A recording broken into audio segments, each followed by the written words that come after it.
Grounding, just very simply, it's just being in electrical contact with the surface of the earth. My sleep was so much better, my recovery was so much better, and then just overall my energy, because usually I would get like a 3 p.m. like crash during the middle of the day. So back when I had a full-time job, I was using my lunch breaks to just spend 30-40 minutes outside just barefoot. I was like, oh my gosh, my energy levels are insane right now. Welcome to Austin, brother. Yes, it's been a great, Good to have you. Yeah, it's been a great journey here. I didn't get any sleep the night that I came here, so it's cool though. I got to see downtown. Greg's took me downtown like right away, and I got to see the downtown life and all the interesting demographic that you guys have here. It's kind of like this little melting pot right now. It's I was just talking to David Sutcliffe about it. It's like the new kind of LA where like people are coming to make it. So yeah, but it's a cool place. Yeah, it's like a health and wellness renaissance in some ways. That's what it seems like. The amount of brands that are here, the people that are trying to build their social media following, the amount of ranches that are here, it's pretty incredible for that. Yeah, very different than LA. I was in San Diego for a year, and there's a lot of quote unquote healthy people, but just kind of going about it the wrong way. Like for example, amazing farmers markets, you can barely even find a ranch out there to source beef from. We were just talking about that. Yeah, and most of the ones that you source from, like what's the ranch that you were buying from that Kev ended up saying was like, oh, Dale Ranch? Yeah, not to throw them under the bus, but it's like, you source beef from someone at the farmer's market thinking that it's like a farm, and they were just buying beef from like the grocery store or something like that. Yeah. So, I liked being on the reservation just because like I had buffalo like all the time, and I knew where that buffalo was coming from. It's like from the reservation. So it's like all I was eating growing up. It's why my face turned into a Lego block. It's because like I was eating I was eating overcooked buffalo like all my childhood. So it was definitely strengthened the jaw. So were you drinking buffalo milk too? I wasn't drinking buffalo milk. We I'm sure some people were on the reservation, but no, I was eating huge chunks of meat like every meal. So so we touched on the reservation. You have a fascinating backstory. You go by the Grounded Athlete on Twitter. And the reason why we get really excited with certain episodes of the podcast is we love to dig deep into topics that we don't know a tremendous amount about. And grounding is one of those things where I know it's really good for you. I do it every once in a while, probably not as consistent as I should be, but you by all accounts are the grounding guru. So I think what would be amazing is just learning a little bit more about your backstory, how you got into grounding. And I think we just take it from there. Yeah, for sure. So I grew up in a Lakota culture, South Dakota on my reservation. So I've always kind of been ingrained with that earth-centric culture. Like the earth is sacred. It's going to heal you. And I was always told that growing up, and I didn't really think too much of that. When my elders would tell me that, my mom, my uncles would tell me that. And it wasn't until 20 years later when I went to school, undergrad, I studied physics, went to undergrad, I went to graduate school. And I kind of started to put things together when I found out about grounding on a podcast. I had come to grounding through athletics, through track and field. I was looking for ways to recover better, just to be a better performer, be the best that I could be. And I'd heard about this grounding thing, and I was very, very skeptical at first. I was like, oh, I take my shoes off and all these things are going to happen.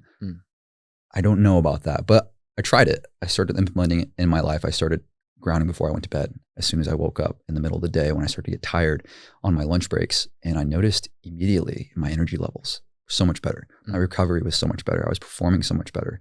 My injuries were occurring less often. I was like, okay, these things are happening. There's something going on here.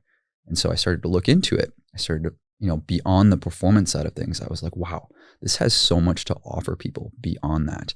And from there, I just kind of became obsessed with it for the last, 6 years. I've been obsessed with this topic. And I decided to start the Grounded Athlete. And the Grounded Athlete was basically my way of condensing this information and making it digestible for people. So that's what I've been doing for the last 4.5 years since I started the Grounded Athlete. I started off making these long format videos, like these 15-minute videos, basically telling people how this is affecting a certain process in your body.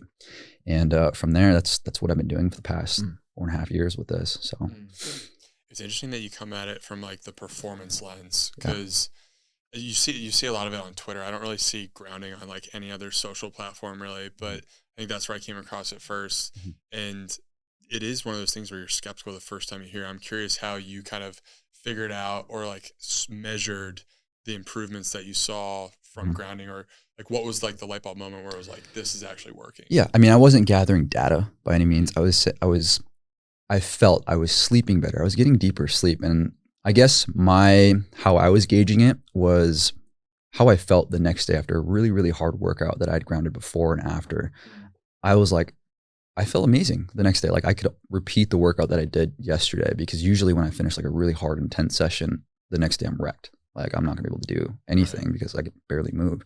And then that was one of the first things I noticed when I started grounding like consistently. I was like, oh, I feel so good the next day. Like something's going on here. So that was, I would say, one of the big things that how it was gauging, what was going on here. But yeah, my sleep was so much better. My recovery was so much better. And then just overall my energy, because usually I would get like a 2-3 p.m. like crash during the middle of the day. So back when I had a full-time job, I was using my lunch breaks to just spend 30-40 minutes outside just barefoot. I was like, oh my gosh, my energy levels are insane right now. Usually I'd be wanting to take a nap or something during that time. But yeah, and there's so many other things beyond the performance side of things, but that's definitely what got me into it initially. So it's crazy when you're describing just how good you felt from a hard workout, the recovery. Yeah. It seems too good to be true, where you're like, literally, I just take my shoes off and I feel amazing. But so many people that are into this movement report similar things to what you're saying. So for grounding, does it have to be barefoot in grass or in soil, or can it be barefoot anywhere to get the benefits of it? Yeah. So grounding, just very simply, it's just being in electrical contact with the surface of the earth. That can be done outside, barefoot directly on the surface of the earth, or it can be done inside in here. If you have a grounding mat that's connected to a wall outlet, or a grounding sheet, grounding pillowcase, there's many ways to do it. But as long as you're establishing electrical contact with the surface of the earth, you are, by definition, grounded. And that's measurable. It's measurable on your body. You can measure it with a multimeter. But yeah, that is the very simple definition of grounding. Is it's just being in electrical contact with the surface of the earth. Got it. I'm interested in the fact that you have a background in physics. You're into something that's very esoteric. Yeah. So I'm just curious, when you got into this space, do you feel like the physics background initially made you skeptical, or did it kind of help you connect the dots? Yeah. So I had originally started out as a biology major, and then I had realized everything that was going on here, the biology, the biochemistry, you break it down to its most fundamental level is physics. It's physics, it's protons, it's neutrons, it's electrons. If you break it down to its simple building blocks, that's what's going on. And I was like, I'm never going to understand what's really going on here in biology and biochemistry if I don't understand the underlying physics. And so I was like, okay, I'm just going to study physics, and I'll figure out everything with the biology later, but this is what needs to be understood first. And, you say it's very esoteric, and I agree, but what's really going on here is a very biophysical process. It's charge transfer between your body and the surface of the earth. So I think they're very much related, and that's how I go about teaching people about it, because it's not enough to tell somebody, go be barefoot, it's good for you, it's anti-inflammatory, like it's all these different things. I'm the person that's like, why is it good for me? Why is it anti-inflammatory? Why are these things happening? And so that's when I kind of wanted to become a spokesperson for this specific process. And so I learned everything that I possibly could about it, applied my academic background, and really made this digestible for people. But, in today's day and age, people like numbers, they like data. They want to know, the science behind it. And, people that are just, go outside, be barefoot, that's not enough. Yeah. It's not enough for people these days. We're very in tune with the science of a lot of things now, the nutrition, exercise, and all that. So, the same thing applies with grounding. We need to teach people the actual science behind what's going on. What sort of stats are there, if any, that you kind of like throw at people when they ask those deeper level questions? Like, because I'm thinking like getting more sunlight is another thing where it's like, it's just obvious. It is one of those things that it's good for you, but most people are like kind of either face some resistance to doing it, or it's like so simple that they think that it's like too woo woo or something. Yeah, that's but it's a great question. So when somebody tells me, grounding isn't a thing, so I usually point them in the direction of something that's plugged into their outlet. So there's a third hole in these wall outlets around here, and that's the grounding port. So that essentially takes excessive electrical energy in the case of a ground fault or a short circuit. That gives that excessive current a place to go, and that's into the surface of the earth. So electrical grounding has been utilized in the electrical industry for a very, very long time, and that's for safety to people and to the equipment. So it's the same process with the body. So what that's doing is the earth is essentially a sink for electrical charge. And so when you come into electrical contact with the earth, it's essentially taking any excessive electrical charge from your body and it's dissipating it into the surface of the earth. And that contributes to your body's electrical homeostasis. And when you think of homeostasis, you don't really think of that electrical side of your body, but your body's very much electrical. And so that electrical homeostasis needs to be maintained. And one of the biggest ways, I'd say the biggest way that it's maintained is through surface of the earth grounding. Really liked your response earlier. I think I coined grounding as being esoteric, and you were like, yes, it's branded as esoteric, but this is just like a science-based thing based on your previous explanation. It reminds me a lot of just meat-based diets too, where it's like considered an esoteric thing, but just from a scientific perspective, these are some of the most nutrient-dense foods you can possibly be eating. So I always think it's interesting between walking the fine line between these things are branded as esoteric, but it's actually real science that we've just lost over the last 50 plus years. Yeah. And yeah, going back to the outlet thing, if you're denying what I'm saying, if you're denying this whole grounding thing, there's no reason to have all of these in every single electrical outlet that's used around the world. Like, this is very much an established process for electrical energy. So I've been wanting people to realize the biological aspect of that. And that's what I've been doing for the past 4.5 years of doing the Grounded Athlete. Is lower inflammation the biggest benefit that people will see from grounding, or are there other things that kind of speak to the power of grounding? Yeah. So in the book that I'm finishing up, I tried to condense grounding down to its core mechanisms of what's going on when you're grounded. I call it the big three. And the big three, number one is that it's increasing the density of negative charge in your body, and that's contributing to electrical homeostasis that I talked about earlier. That's the state that your body's supposed to be in, electrically grounded to the earth, because humans have, for however long we've been here on Earth, that's its own conversation. We've been in electrical contact with the surface of the earth. It's only in the last 100 or so years that we've introduced rubber-soled shoes and these artificial surfaces on the ground that have electrically disconnected us from the earth. And a lot's happened in the last 100 years as far as like nutrition and sedentary lifestyle, but this is one thing that's definitely been overlooked, is our electrical contact to the surface of the earth. So that's giving us electrical homeostasis. So number one is that it's increasing the density of negative charge in our body. And I can expand on any one of these, after this. But number two is that it's attenuating the inflammatory oxidative stress response in the body. So if you think about what's the number one killer worldwide, it's chronic disease. And what is chronic disease? It's essentially low-grade inflammation that just persists over a long period of time. And that turns into cardiovascular disease, neurodegenerative, autoimmune, cancer, diabetes. All these things are linked by inflammation and oxidative stress. So where grounding comes into the picture is oxidative stress. And so you have these electrons at the surface of the earth. So what is oxidative stress? So oxidative stress is essentially imbalance between the free radicals in your body, these reactive oxygen species, and antioxidants. So most of the time we're just overridden with these free radicals, these reactive oxygen species. But we have our own antioxidant system. And what these antioxidants do is they essentially donate electrons to these reactive species. They neutralize them.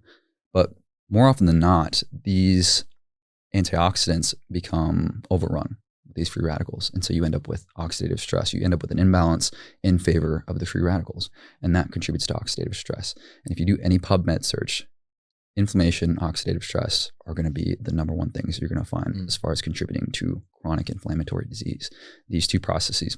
And so if we can affect one, this oxidative stress side of things, we can likely affect by proxy the other, because they are found together wherever you're studying them in whatever condition you're studying. So where grounding comes into the picture is through that oxidative stress response. And I can elaborate on that one wherever you need me to, but I want to get to number three. I forgot to say number three, is that it charges the watery matrix battery in your body. And that's more on the esoteric side of things, if you will. But that's a very big part of this whole grounding story. And that's why I decided to call the book Earth and Water, which I'm finishing up. But yeah, there's a lot, and it's from these three things that all of these benefits stem from, the stress relief and the anti-inflammatory stuff.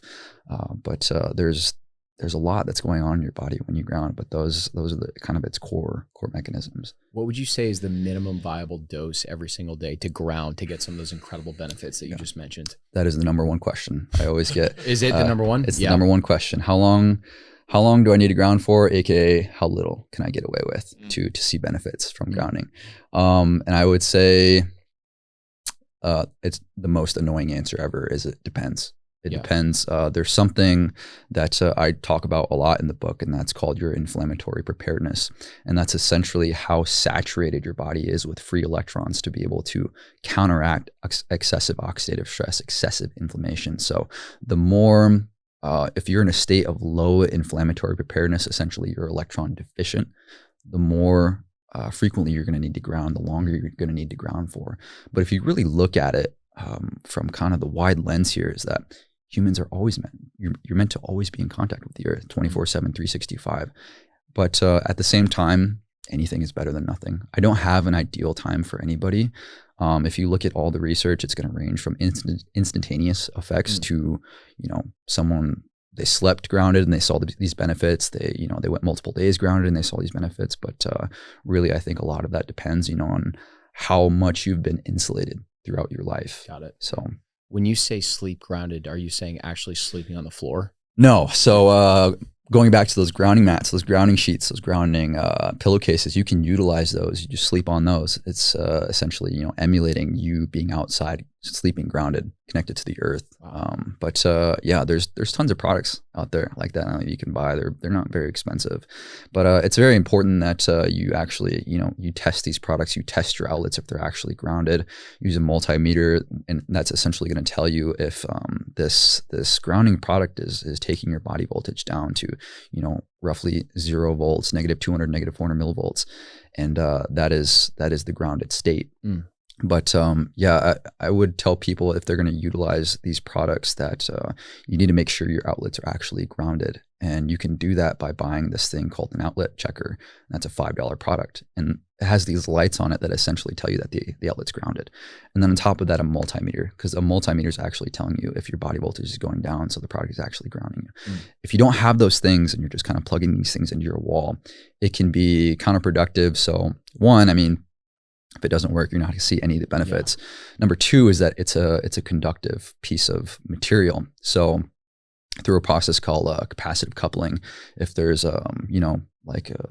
some kind of wiring which is going to give off these electromagnetic fields, this conductive product can pick that up, and it's essentially going to be counterproductive. You're going to be exposing yourself to these non-natural EMFs, which are kind of all the rage right now. But they're super, super awesome, super convenient products that really, really make grounding easy if you're you're following protocol and you're actually taking these steps to make sure they work. Do you get the same benefit from swimming in the ocean? Absolutely. Okay. It's even better because water is conductive, especially it's got all these minerals, these ions in it that actually they enhance the process. Your body voltage isn't going to be any different than that 0, negative 200, negative 400 millivolts, but it's an efficient way to do it. It's a more efficient way to do it than by standing on soil or concrete or something. Because really, what it comes down to with grounding, knowing when you're grounding, and that's the second most common question I get is, how do I know if I'm grounded? Yeah. It all comes down to conductors and insulators, electrical conductors and insulators. So what a conductor is essentially this material that holds on to its electrons very loosely. And so that means electrical energy can pass through it pretty easily. And you have insulators which hold on to their electrons really tight. And so electrical energy can't pass through it very easy. And that's what the soles of your shoes are made of, rubber. And so electrical energy can't get through it very easily. And so what it comes down to in knowing whether you're grounded or not is conductor or insulator, which is a Google search away. So let's say, I'm outside, I'm standing on concrete. I look up concrete. What's concrete made of? It's mostly mineral. It's mostly water, which is conductive, especially if you get it wet. So you're grounded there. Let's take the other example, asphalt. What is asphalt made of? It's mostly a petroleum-based polymer, which is very insulating. And these are all, searches away. So on the asphalt, I'm not grounded. On the concrete, I'm grounded. So, yeah, the connection between water is very interesting because when I was in San Diego, I used to swim a lot in the ocean. And with some of my gut health issues, you know, when I was in San Diego, I was having mini flare-ups with the ulcerative colitis that I had. And I would notice that when I would swim, my gut felt better. And I was like, I don't need to know the science. I just know that there's some positive connection here between these two things. Absolutely. Do you know anything about the science between swimming and water and gut health or anything like that? Have you come across any research or anything that's compelling? No. So here's the book is based on around 25 peer-reviewed articles. But the thing with grounding is that I can take this thing and I can apply it to pretty much anything. Ulcerative colitis, an inflammatory condition. Inflammation, I think grounding, I think oxidative stress. So I can take this process and apply it to pretty much any condition. So if anybody asks me, hey, do you think grounding is going to affect this condition? I was like, yeah. If not directly, then indirectly. I think if you establish your body's electrical homeostasis via grounding, it's going to affect everything. Your body's going to be in its natural default state. And everything else that stems from that that's going to be your healthy, optimal state. Yeah. So, you know, that however that manifests in reducing ulcerative colitis or, you know, headaches or whatever you're dealing with, it's literally going to affect everything. That's why I think it's so important and a very, very underlooked aspect of health. I think, you know, earth and sun are like two of the most overlooked aspects of health. And I think they're two of the most overlooked aspects of health because they're so ubiquitous. You don't think about it. You see it every day. And so it's usually those things that are high ubiquity. You see them every day. You kind of gloss over them over time. And so everybody wants to focus on supplements these days and, you know, all these different things, you know, and I think people like to overcomplicate things these days. You know, when you got, you know, people like Huberman out there and all these other people, you're going to end up with 2 handfuls of supplements in your hands. And, you know, grounding is just one of those things. It's too simple. It's too easy. There's no way this is going to do anything for me. I want to take this pill over here that's going to do this thing. But, you know, really that's way over here. You worry about that later. You get the sunlight down, you get the grounding down, you get putting real whole food in your body. Everything else is usually going to take care of itself. But everybody wants to jump the gun and kind of jump to this newest supplement that people are talking about.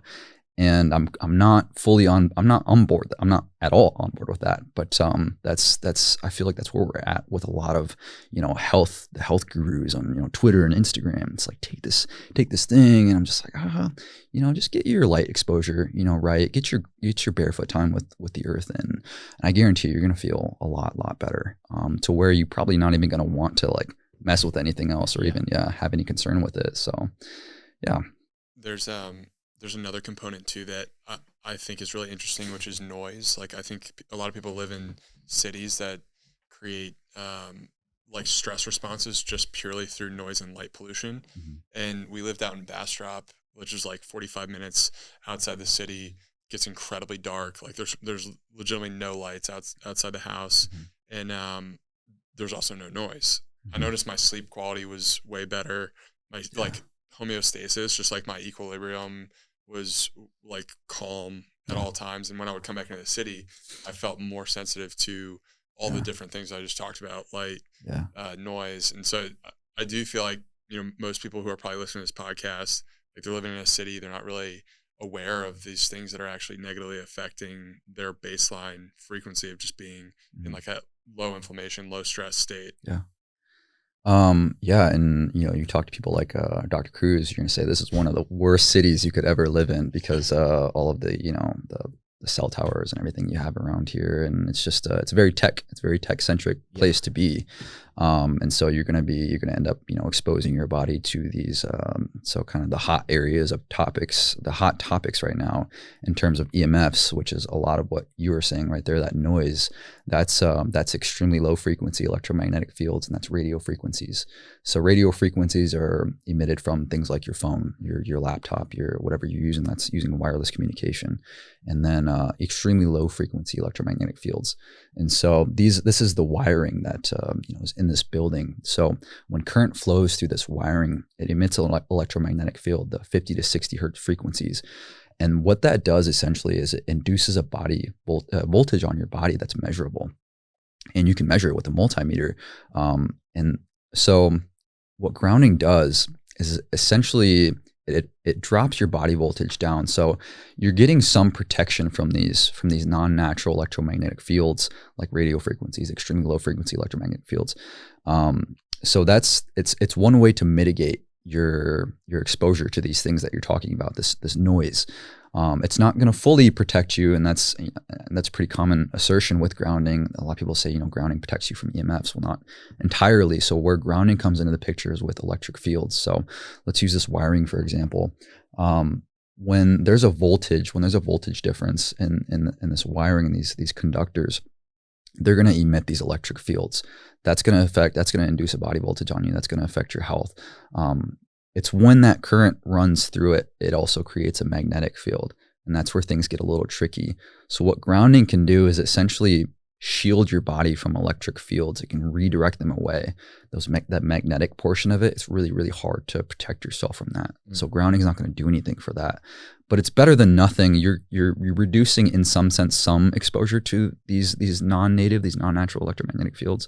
But grounding is not going to fully protect you from that, but it's some protection. So I say, it's better than not being grounded and being exposed to these things. So, but this, it's only, I don't want to be pessimistic, but things are just only going to get more kind of, there's going to be more towers established to make our communication faster and better. And even, they're always making these things even better, even faster. And that's, as far as what it's going to do to our health, I don't know, it's going to be a tricky thing as far as, not exposing ourselves to that noise. Yeah. So do you struggle to stay optimistic in the face of pessimism of towers, ultra processed foods, all these things that are super disrupting, or because you feel like you have a path that works really nicely for you and so many other people that go on this grounding journey, that's what keeps you optimistic? Yeah, I don't think I'm pessimistic about anything. I'm optimistic because we have, Twitter and Instagram, like information is so easy to obtain now.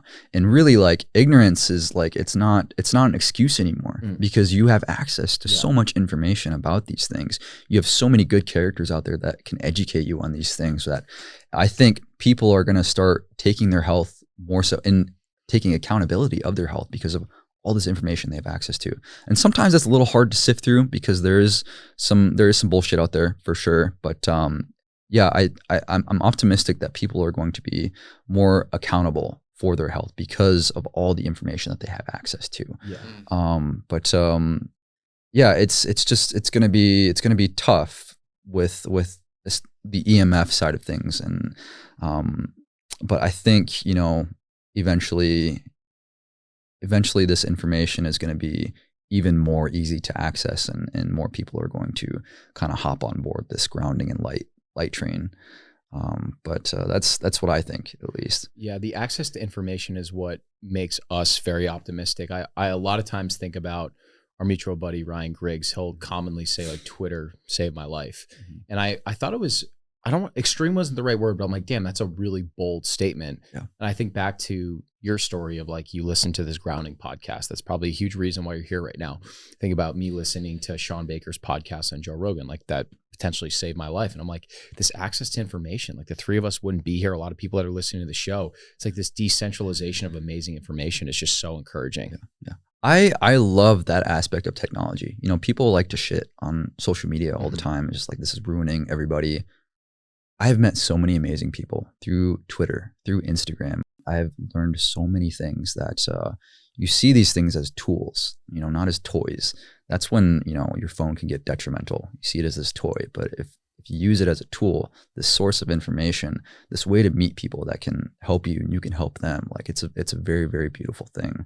And that is the reason I don't know if I'd be talking about grounding today if I didn't stumble across that podcast. So there's kind of a societal construct baked into social media that is like, I literally just thought of this, like people, like I was a taker only on social media for the longest time. And that was when my opinion of social media was the most negative because I was only just sitting there consuming. But when that shifted was when I started being more of a giver on social media and being someone who's actually providing value for other people. Like, I think that's how society's worked for a long time. It's like, if you give, then you get value. So you give, you get back. That's usually how a lot of things work. Go ahead. I don't know. I forgot what I was going to say to that. Go ahead. I was about to. You were making me think about the autoimmune stuff, and I would be fascinated. Can you imagine if we were able to get a peer-reviewed study together where you take 1,000 people with autoimmune issues, get them grounded, get them in the sun, get them on a meat-based diet, and just track their progress over a year? What that would look like? That Absolutely. would be unbelievable. It'd be amazing. I just don't think it's going to happen. That's the pessimistic side of me. I don't think something like that's going to happen because research is expensive. Yes. And how are you funding research? Usually by people that want to sell something, Yeah. pharmaceutical companies or who have you, what have you. Something like grounding is free. Yeah. It's free. You're not going to have, these big corporations that are going to want to fund studies like this. And that's why I think grounding research will always be lacking, is because there's nothing to sell. Yeah, you can sell sandals, you can sell grounding mats, you can, sell these little things. But at the end of the day, nobody's making any money by educating doctors to go take your shoes off, telling their patients, go take your shoes off. Nobody's making any money from that. So it's never gonna, people are gonna know about it. I think more people are gonna know about it, but I don't think it's ever gonna, establish its place in conventional healthcare. Yeah. So what are the other pillars of your kind of like health philosophy or framework on health? You got the grounding. And I've seen your content on Instagram and Twitter. You're in the weeds and a bunch of other stuff. So yeah. Well, I mean, I try and keep it really simple. I don't do too many like esoteric things. Yeah. I try and get my light exposure under control. The blue light, making sure I'm turning off things after the sun goes down, and not confusing my body. When it's daytime and all that, because that's huge. That's huge with circadian health. But yeah, grounding is the number one thing that I do. I sleep grounded. I work grounded. I work on a cement floor. But yeah, all throughout my day, I'm grounded. I eat the same thing pretty much every day, and that's ground beef, potatoes, and carrots. I put it together in this mush, and I eat that like all week, and I love it. So I never get tired of it, but I eat that. To that. Like I know some of the most fit and like at the same time like happiest people, I feel like they are very consistent with what they eat. Yeah. Like 3 things. Yeah, it's probably, you don't freak your body out too. You're eating the same thing every day. Your body adapts to it. Yeah. And especially when it's something like that, it's really, really good. It's very nutritious, ground beef.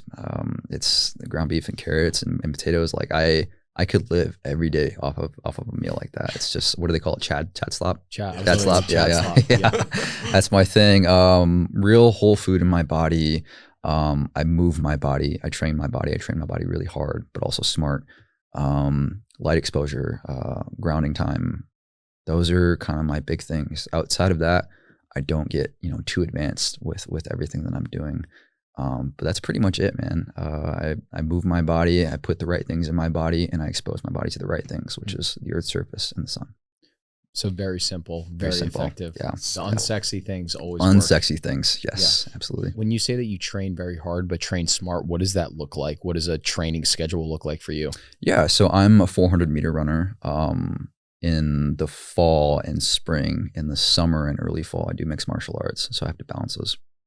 It can get tricky sometimes, but yeah. So 400 meter training is very, very rigorous type of training. It's some of the hardest training that you can do, hardest on your body.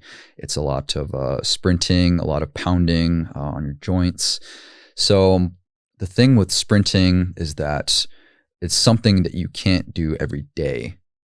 Especially if you're more like a more advanced athlete, you're going to get hurt. So you have to be very careful how you approach your training. And so right now I train 3 times a week. I lift once a week. I can't lift too much because it's not conducive to my performance.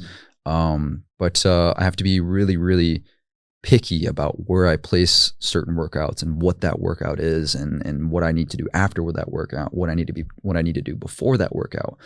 There's a lot that goes into my training sessions that I have to be really smart where I place those, or I can end up injured or something bad happens. But and you'll find that in any someone that's very much advanced in their sport, their coaches now, they spend a lot of time figuring out where to put their training sessions and how to program these things. But 400 meter training, if you don't have it down right, you're going to end up with a lot of injuries. Yeah. So do you find the balance between mixed martial arts and being a running athlete challenging? Because I mean, both are like if you're not smart, you're setting yourself up to get injured. Yeah. And so I had actually retired from track last year. I said, I'm kind of done with it. I'm kind of tired of it. And I just was doing mixed martial arts every day. And then I started training my buddies again in track. And I was like, oh, I'm still like just as fast as I was when I left. So I'll compete a little bit. And then I ended up running fast. Like after taking a year off, I ended up running the same times I was running when I left. But during that time when I was coming like out of track retirement, back into it, I was also like full-time doing the mixed martial arts, kickboxing. I'd gotten into mixed martial arts through kickboxing, and then I got to jiu-jitsu and all that. But it was not easy because, it's a lot of kicking. It's a lot of kind of putting your body in weird positions. And when I started, getting to the more intense track sessions, my body just wasn't responding. I was like, I can't do it at the same time anymore. So that's kind of what the conclusion I came to is I have to give, this season to mixed martial arts and this season to track. I'm a more successful track athlete than I am jiu-jitsu or kickboxing and all that. So therefore I spend more time with track and field. But it was tricky at first. And I had to figure that out through injuries last year. So you've ran into those injuries when you stacked them at the same time. Yeah, you were doing yeah. the running. Yeah, I was just trying to, like, I thought I could do like everything. Like I'll be okay. Like I'm a strong man. Like I can do all this. And my body said, no, can't do all this stuff. So you got to figure out a way to balance it. So do you notice any positive connection between your grounding lifestyle and just track performance? Yeah, I mean, indirectly, I know the research behind grounding and performance. So I would say just through the research that I've read and what I've written about. So I mean, I could give you some examples of why grounding is directly affecting my performance. Is one of the ways is through. And I hardly ever go get blood work done just because like I don't go to the hospital like unless I feel like I'm dying. Yeah, like I'm about to die. Yeah, I'm gonna die. So I guess it'd be good to tell people why grounding is affecting their performance, and one of those ways is through blood urea. And so when you exercise, you're essentially breaking down your body. You're breaking down these proteins in your body, and one of the things you create is urea. So when your body breaks down proteins, it deaminates amino acids. It creates toxic ammonia in your body, and your body essentially turns that into urea through the urea cycle. And what grounding has been shown to do is that it reduces urea in your body, in the blood. So what that essentially means is that your body's not breaking down as much. These proteins in your body aren't breaking down as much. On top of that, you have downregulation of certain chemokines, cytokines, which are essentially the language of your immune system. So it's downregulating these things. On top of that, the oxidative stress, the reducing of oxidative stress in your body, that's going to allow your body to recover better. It's not going to break down as much. So essentially, through these things, the reduction of oxidative stress, reduction of urea, reduction of these cytokines, these chemokines, what you're getting is you're able to train longer. You're able to train harder. You're able to train more frequently. That doesn't mean don't be smart about your training, but you have more capacity to do these things. Those are the big reasons that people are seeing, benefits in their performance. And then on top of that, you're getting better sleep. Yeah. Sleep is huge. Sleep is everything. If you do all of these things, you take all these supplements, you do all the grounding in the world. If you're getting crap sleep, you're not able to recover. Your body isn't able to rebuild itself. None of that other stuff matters. Sleep is so important. And I never understood people, they get up at 5, 6 a.m. It's just like, how much sleep did you get last night? Oh, 6 hours. I'll be okay. As long as I'm up at 5 a.m., 6 a.m. Like, why? Why don't you let your body rest? Like that's way more important than you getting up at 5 a.m., 6 a.m. to go do these things.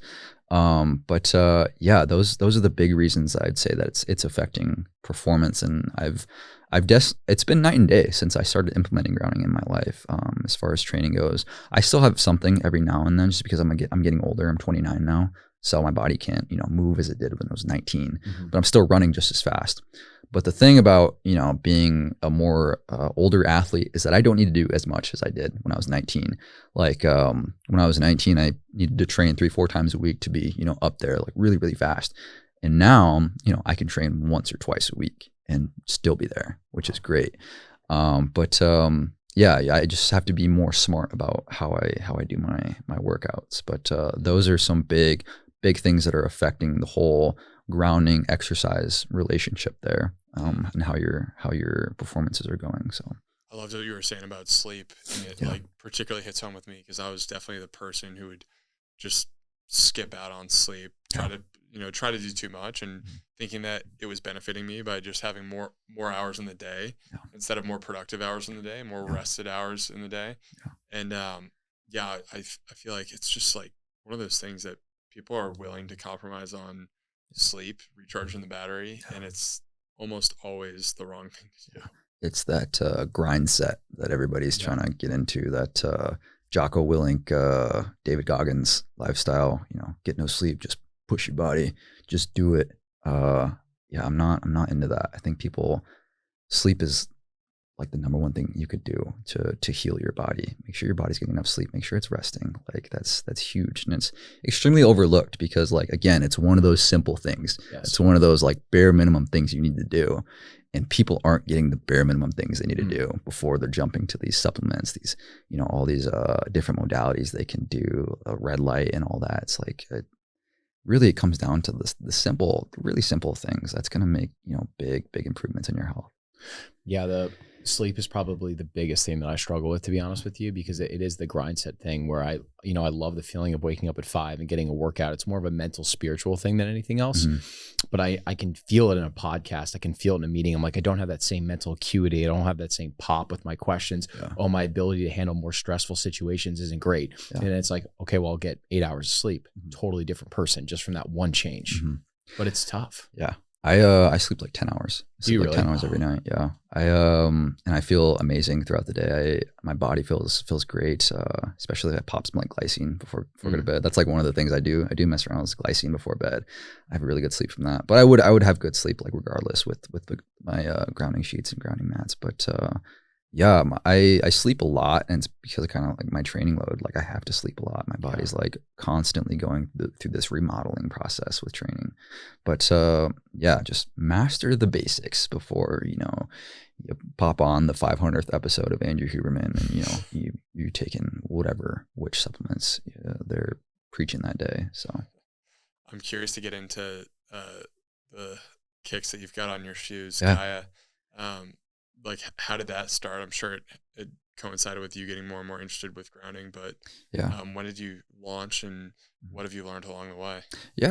So I was making them 4.5 years ago. So how I originally got started with the Grounded Athlete is I was just making long format videos. I was basically compiling all this research and just making it digestible for people. And so you can go back on YouTube. You can see those videos from a long time ago. I look like way different. I look like super goofy. I had my other dorky glasses. But so eventually I came to a point where I was like, I'm in Iowa where it's freezing balls outside. Yeah. Like it gets down to negatives, really, really cold. And so I needed something that could ground me when I couldn't always be barefoot. And so that's how the sandals came about. And how the sandals work is they utilize two of the best conductors in the world. They utilize copper, they utilize silver. So there's copper in the bottom of the sandals, there's silver sewn into the straps. The only sandals in the world, I don't know if there's any other footwear in the world that utilize silver in the footwear. So, and then on top of that, you have full grain leather, which I actually source here in Texas.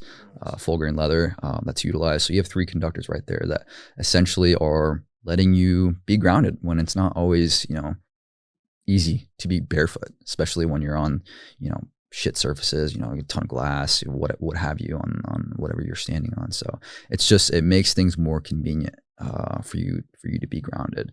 I started 4.5 years ago, just kind of throwing things together. And then I had made them for me initially. I was like, I made them, and it was a very long process of figuring out how I could do this. And then people started messaging me. They're like, can you make these for me? And from there, I just been doing it for the last 4.5 years and just sending them all over the world. And so a few people they took chances on me right at the beginning. One of those people was Ajax, Alexander Cortez, super, super cool guy. He was one of the first ambassadors for my brand. And I owe him a ton. He's an amazing guy. Him, and I was just talking to David Sutcliffe this morning. He was like one of the first people that were interacting with me too on social media. So they got the word out, and then essentially I was just sending them every which way. So that's what I've been doing since. I hand make every single pair out of my garage. So I wake up, I do my computer work in the morning, and then I just head down to my garage and just popping those things out. That's incredible. So there's something about, it seems like the videos that you post, you're just in flow state when you're making those sandals like by hand. Yeah, I don't have to think anymore. Yeah, I used to make wooden baseball bats, and for my senior project in high school, I was like interning with this guy who made wood baseball bats.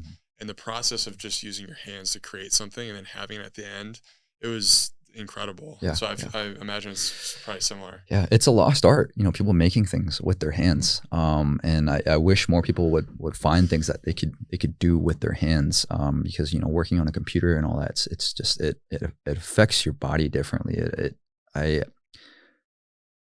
If I didn't work with my hands, I don't know if my like every other area of my life would go as well. Like I feel like humans need to be creating something in some way, shape, or form, and it really, I think it's humans need to essentially express themselves, and when they express themselves through something that they can physically make, I think that brings them a lot of joy and a lot of meaning. And I'm in a really fortunate spot where I can express myself and I can make something, and I can not only give them something that I made, but I can give them something that I made that will help them. Yes. And it's a great feeling. So, working with your hands has been, it's a really, really cool process. And hopefully, we'll always have things that are handmade, but, as time goes on, more and more things are just going to be made by, AI and robots and stuff. So it's going to be tough to maintain that art.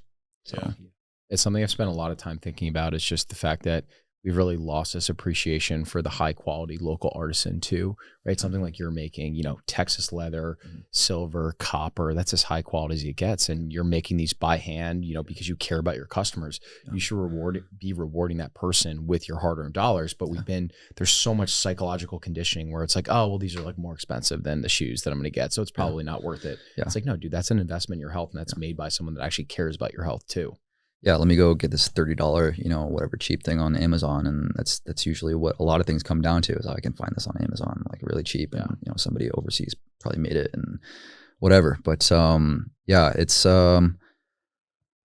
at the point where I probably should be hiring people. I just don't, because I'm not being very responsible. I like to do everything myself. Yeah. I have this problem where I don't want to outsource things and give it to other people, because I like doing all of it.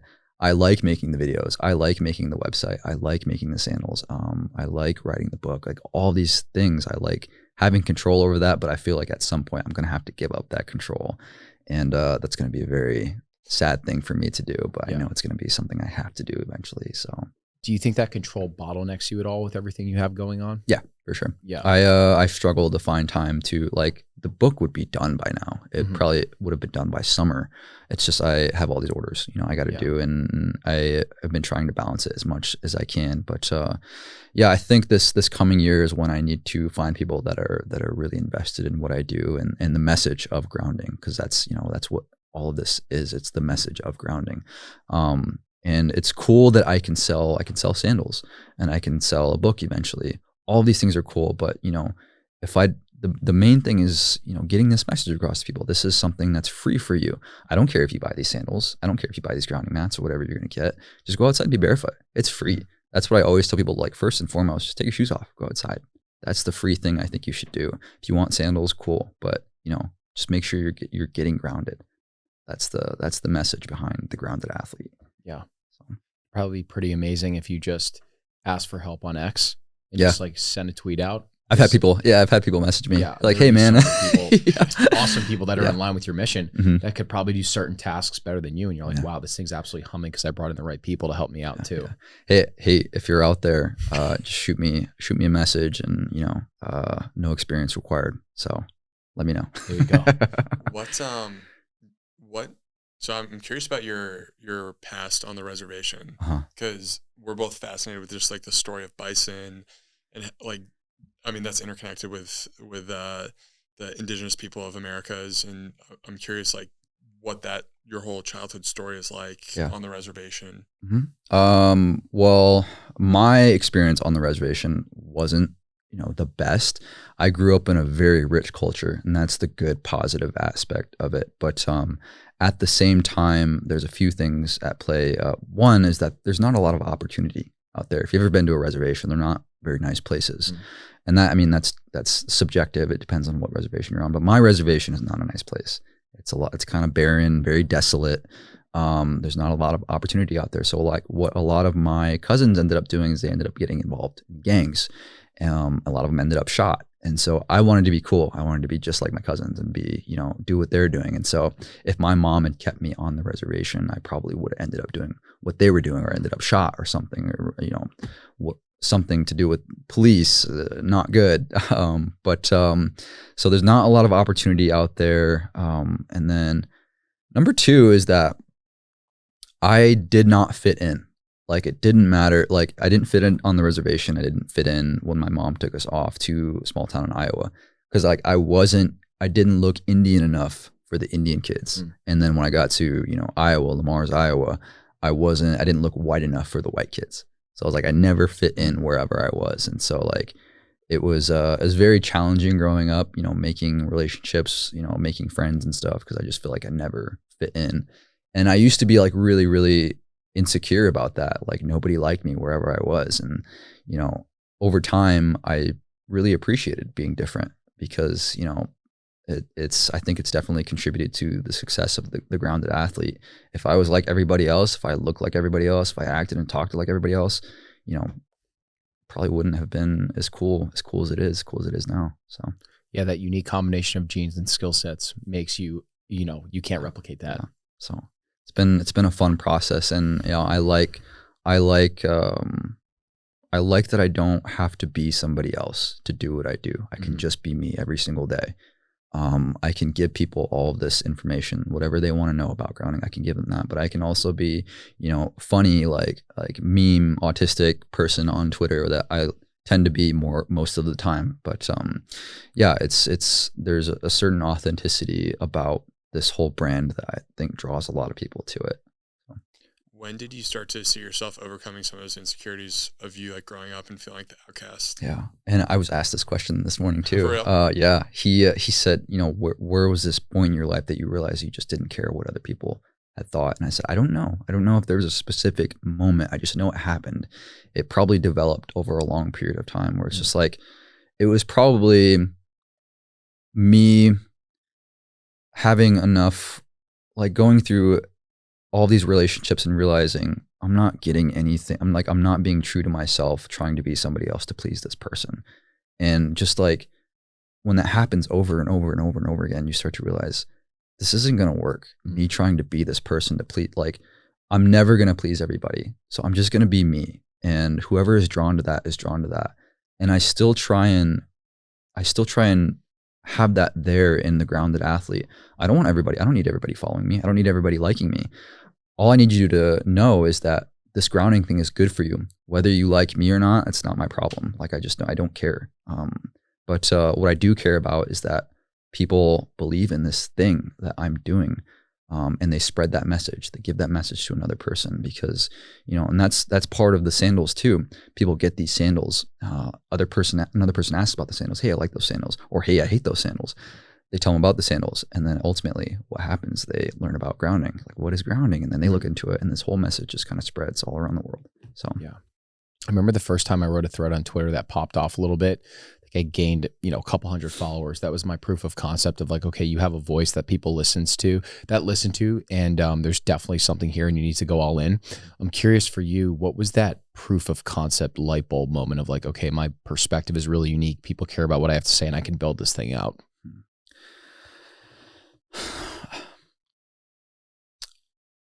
I think because what I was doing was also me, I knew that there was nothing out there like that. I knew there wasn't another me out there, because, as we live in kind of this Twitter sphere, this Instagram sphere where everybody's just kind of parroting other people. Definitely. And so I knew I wasn't parroting, other people with this information that I was giving out. I create all these illustrations myself. I put all this information together myself. I know there's nobody out there doing exactly what I'm doing. So I never really think about that. And I think that's what draws people to me, is that the information they're getting from me isn't going to be, they're not going to get it anywhere else, because I'm curating every single aspect of this. So, I don't know if that answers your question or not. Yeah. It's like the confidence was bred off of the authenticity that you knew that you had. Yeah. I knew it was I know what I put out is me, and there is no other me out there. Mm-hmm. So I don't really think of, as what I'm putting out there, what somebody said already. So, and that's a big thing for me on Twitter and Instagram, is I want to see insights from people. I see the same tweets every day, the same 20, 30 tweets every day. It just kind of changed a little bit. And I want to know people's insights. I want to know what you think about this, and what research, you've done on this, and, give me some of your personality with that. I think that's huge, because people don't want to see robots. Yes. And that's, that's a really big thing on social media, is, people are they're robots. And I wish I could see more personality in what people make and create and produce. Yeah, there are very few people who are doing it the way you're doing it, which is like that authentic, genuine lens. Like, even it's like some of these guys who are like the best creators or have the biggest followings, they are also kind of like steering their content towards the algorithm and almost like just trying to appease the audience that has started to follow them. Yeah. And they just do kind of, the same stuff over and over again. So we were talking before the show, I love the piece of content that you put out. It's like almost like a video game, like the PlayStation controller. It's sick. Yeah. I've literally never seen it before. Yeah. I like it because I can put aspects of myself into these things that I create, into the book, which like the art of it, like that's very much me in that. And then the sport, like the athletics adds another side of things too. Like I can show people like how I train and how I like what grounding is doing for like my performances, and in a way like how I'm performing, how like the athletics and everything. That's that's that proof of concept that I'm giving people. I'm grounding. I'm doing all these other athletic endeavors, and grounding is helping that. So I think I've been doing my best to lead by example with my whole message. So but yeah, it's very, very hard to find unique individuals. I mean, I don't want to say that. It's hard to find unique insights. It's not hard to find unique individuals. Everybody's unique. If they just, curate that a little bit, and, they're not afraid to show the world who they are. And I'm not afraid of that. Like I can be really, I can post really, really dumb things, but that's just my sense of humor. That's who I am. But I would just love to see that a lot more from creators. So yeah, it's why people should be encouraged to build this incredible physical body of work in terms of the way that you eat, the way that you train, the way that you ground, the way that you get sunlight exposure, because it transforms who you are as a person, and you get this mental clarity and these almost like lightning bolts of inspiration to turn into unique pieces of content. And the reason why I'm saying this is I think when our content was the best was when life was the simplest, where it was just train every day, sun, swim, eat really good quality food, and then just, kind of you'd get these incredible bolts of inspiration and just put that unique content out into the world. And a week ago, I was just scrolling through some of my old pieces of content when I was fully living that lifestyle before things got quite as busy. And I was like, well, this content was really unique and did really well at the time. Why don't I just try and repurpose some of that? And the posts didn't do as well as they did 2 years ago. And the reason why is at the time, those thoughts and insights were fairly unique 2 years ago on X. Yeah. Now, like you said, there have just been so many carbon copies of this types of information that it's not really unique anymore, which is why you have to keep going back to the well and building that physical body of work so you have these unique insights that you can put out into the world. Exactly. What's getting you excited about life right now? Is there anything, you've got so much stuff going on. Yeah. Well, finishing up that book, that's been a project that I've been working on for 2 years now. It's been quite grueling. And I'm kind of tired of reading it because I've read it so many times, just proofreading it and making all these edits. So I'm excited for that to be out there. There's a lot of people that have been, asking me consistently for it, which is a very good sign. I'm excited for that to be out there for people. But it's essentially the grounding Bible. I'm not going to call it that, but it's the grounding Bible. Yeah, it's called Earth and Water: A Short Story of Life's Matrix, and it's I don't know why I called it short, because it's pretty dense, but it has to be. I feel like I can't. And I was having this conversation the other day, like somebody had, they had a lot of information that they were putting into their book, and they're just like, I got to shorten this down for people. It's like, sometimes you can't. Like, sometimes you need to get people the full story. Like, people need to understand exactly what's going on here, because, going back to what we were talking about earlier, giving the science to people, like, you have to give them every aspect of this in order for them to fully appreciate and understand it. Yeah. And so what Earth and Water is it's like your textbook of grounding, but also it's a story that's unfolding from beginning to end of book. I put a lot of time, a lot of effort, a lot of creativity, a lot of emotion into it. And it's been a very, very fun process. So I'm excited for that project to finally be done. Shoes, I've been working on shoes in the meantime. That'll be very, very cool. Closed-toe shoes. That's been a 3.5 year process of getting that sourced and made right.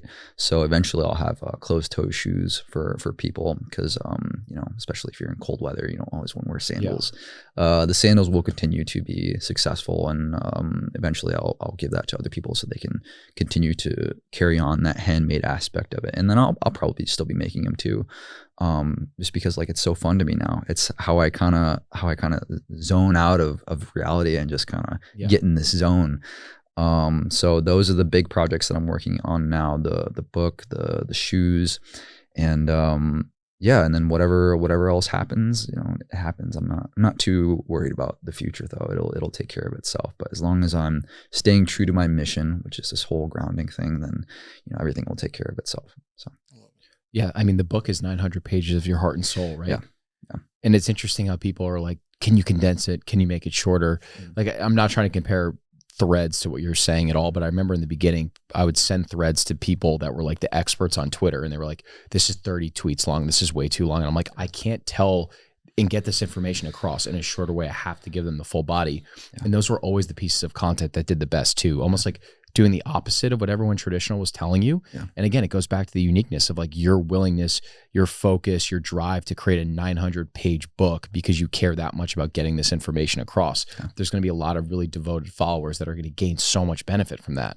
All the information in there. Yeah, there's it's hard for people these days when you have TikTok and stuff like that. You want your content in 10, 15 seconds. It's people can't sustain that attention or focus for them. They can, but it's harder for people these days, especially when you got things like TikTok and very short format kind of videos and content and stuff like that. But there's really no other way for me to have gotten this message across without making Earth and Water how it is currently. But even though it's that long, it's fun. It's like I don't care if like nobody buys it. It was just so fun. It was such an experience and journey for me to make that I'm very, very proud of it, and it'll be cool once it's ready to go. It's such an awesome accomplishment. Like, we were talking to someone right before we got over here about writing a book, and we've like kind of like tossed around the idea, and I think we'll do it at some point, but I'm looking forward to just like the process of doing that, like putting your energy into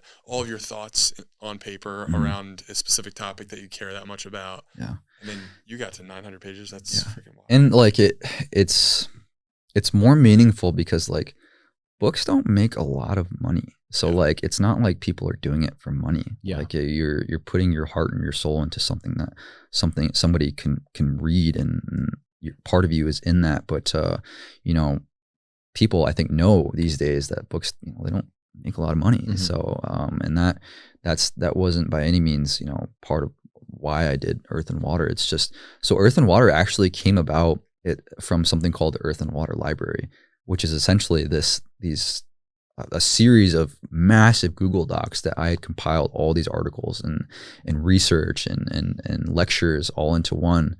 And, after, learning it heart and soul for the first 3 years of what I was doing, I was like, why don't I just put all this together and like create a story out of it? And so that's how Earth and Water came about, and that's where the information from it came about. Is it's just kind of tying everything together as far as, you know, grounding the body and grounding the body's matrix, and yeah, it's been such a meaningful journey that I've learned a lot about myself, and I've learned to be very patient, because you got to be patient through that process, or you're going to end up with something really crappy.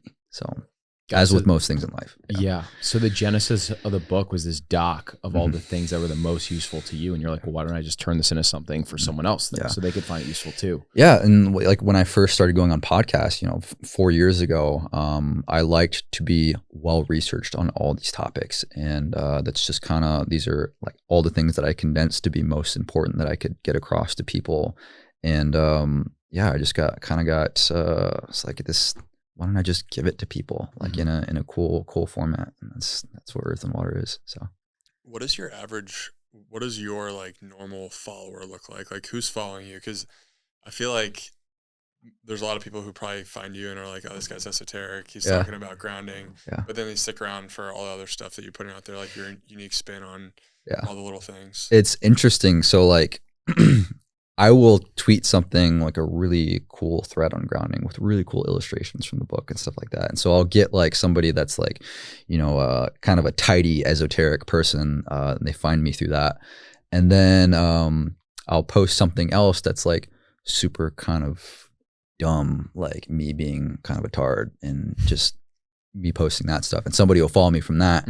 And so people kind of get these 180s when I, like, as time goes on, they're seeing like I'm posting about grounding, but then like I'm posting my personal life here, and it's just like it's a nice little twist, and I think people like that. Yes. Going back to what we were talking about earlier, but yeah, I don't know if I could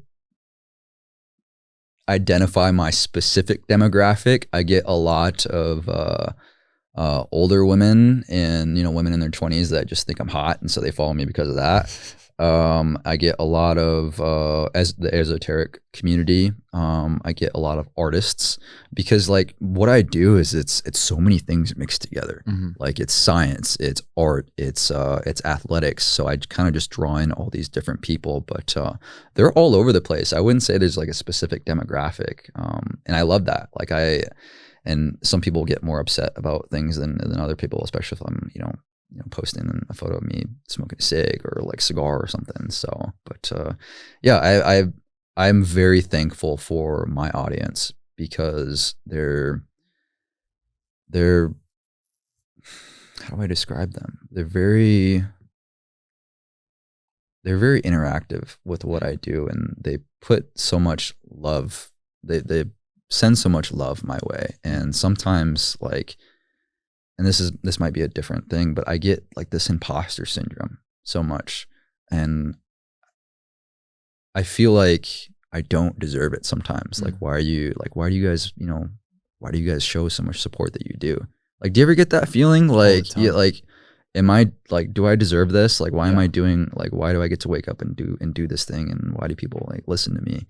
I get that feeling a lot. And, yeah, I'm just very thankful for all the people out there that have, you know, taken a chance on me and given me the opportunity, and, you know, gave them some art too. If they got sandals, and, you know, they actually listened to what I have to say. I really appreciate those people out there. But I have a very, as wide a variety as that demographic is, I appreciate every single one of them, because I wouldn't be here, and I wouldn't be able to, you know, talk with you guys without that audience. So.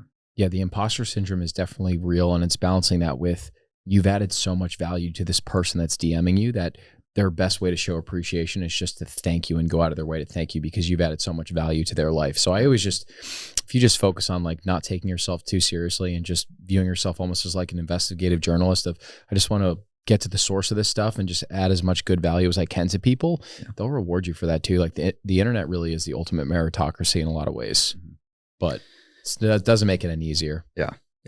But yeah, I hope that answered your question a little bit. 100%. And, you know, I think it's a good place to wrap up. Like, you know, this world of just like being on social media, it does kind of create that weird feeling of like, do I deserve like the attention that I'm getting, the ears that are listening to what I have to say? but I think you're just putting out like a positive message, and you're being such a positive role model for people. You mentioned, you wanting to like lead people in the right direction. I just think that comes across in the stuff that you're putting out there. So it's just awesome to actually be able to sit down with you, have this podcast, and be able to just share an hour of good combo. So appreciate you coming on, man. Absolutely. I've been watching this podcast for a while now. I love what you guys do. You guys are doing a really cool, not only cool, but unique stuff that you don't see a lot. So I was very honored to be able to come on this podcast and talk a little bit about grounding, talk a little bit about everything, pretty much. So, but it's been fun. So thank you guys for having me on. Appreciate it, Rob. Yeah. Thanks.